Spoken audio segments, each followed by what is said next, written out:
So there are 4 bad behaviors that if you do these things in your relationship, there's a high prediction that you will break up or lead to divorce. It's the 4 horsemen. The Gottman Institute did all this research, so let's talk about it. There's criticism, defensiveness, stonewalling, and contempt. Let's start with criticism. The difference between criticism and a complaint is that a complaint talks about somebody's behavior, whereas a criticism is an attack on the person.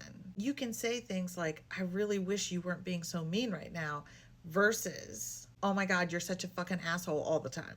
The criticism damages the fondness and admiration that you might have had for each other and takes the relationship from feeling soft to feeling hard. Criticism is also abuse. You're shaming the person for who they are instead of what they did. Then there's defensiveness. We get defensive when we perceive that our partner is criticizing us, whether they are or not. It might just be criticizing your behavior, but you perceive it as criticizing you. So in an attempt to protect yourself, you get defensive and push back. You counterattack. But counterattacking does not solve the problem. Taking responsibility for our actions solve the problem. So if your partner comes to you and says, hey, look, it really hurt my feelings when you said that, then instead of feeling attacked and counterattacking them and saying, well, it should not have hurt your feelings, that's not what I meant to do, you should not have taken it so personal.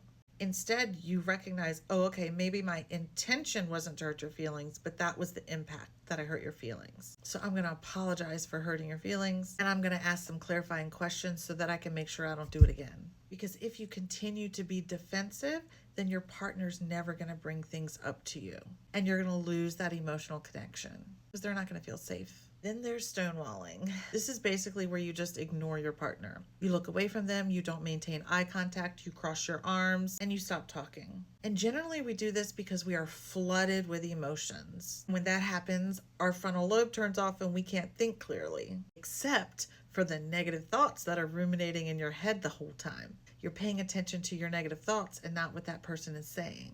You're not seeking to understand them. Instead, we need to keep asking questions, to keep seeking to understand, to explain our perspective in a different way, to understand their perspective in a different way. Because shutting your partner out and neglecting their emotional needs is abuse as well. So that means you have to learn to soothe yourself when you start to get agitated and you start to shut down. And statistically, women are more the criticizers and men are more the stonewallers. And the worst of them all is contempt. And that is like criticism, but even worse.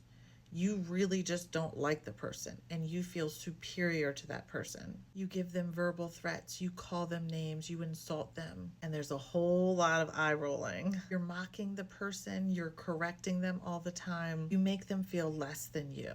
The goal is to talk about yourself and how you're feeling and not to constantly be pointing out your partner's faults. You can talk about what was said, you can talk about how it made you feel, but criticizing your partner and making them feel less than you, that's a quick way for a breakup. So have you guys seen any of these things happen in your previous relationships?